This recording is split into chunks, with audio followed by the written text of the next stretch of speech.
নবী বলছেন 90 বছর পরে বুড়া সেজদা দিয়ে বলছে, মাওলা আজ আমার যৌবন নাই।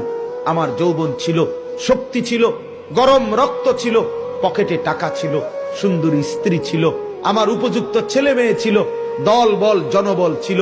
আমার ওই কালীন কোনদিন আপনাকে সেজদা দেই নাই, একটা হুকুম মানি নাই, গুনাহ আর নাফরমানিতে জিন্দেগি ভাসায় দিছি।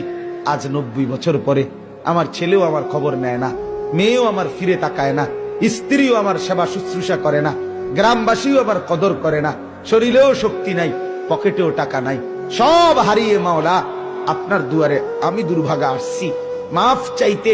আল্লাহ রাত গভীরে সবাইকে জানায়া বলতেও তো লজ্জা হয় আমি একাকি আসছি। আল্লাহর নবীকে আল্লাহ বলছে, বন্ধু এ সময়ও যদি আমার বান্দা আসে 90 বছর পরে, কসম বন্ধু আমি ওয়াদা দিলাম ওরে আমি মাফ করে দেব, ওরে মাফ করে দেব। রাত্রি নিশীতে আমি সইতে পারি না। ও বান্দা যখন আমার কাছে ডাক দিয়ে ফেলে আমি আর পারি না, আমি মাওলার সব রাগ হজম হয়ে যায়। ওয়াফি আমওয়ালিহিম হাক্কুল লিসাইলি ওয়াল মাহরুম। সর্বশেষ হলো আল্লাহ তাআলা বলেন, আমার বান্দাকে কেন জান্নাত দিয়েছি জানো?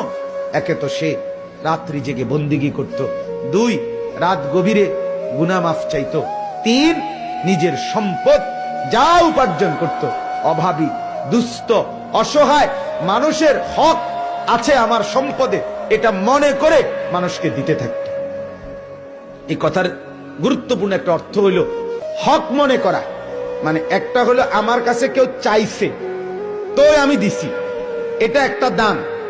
আরেকটা হলো আল্লাহ যে আমারে কিছু সম্পদ দিছে, অর্থাৎ আমি নিজের থেকেই মনে করি গরিব দুঃখী অসহায় আত্মীয় স্বজন পাড়া পড়শির মধ্যে দুস্থ তাদের অধিকার আছে আমার এই টাকা, এটা আমার দিলের থেকে মনে করে ওরা না চান তারপরও আমি নিজের থেকে দেওয়া, কারণ আমার সম্পদে তাদেরও হক আছে।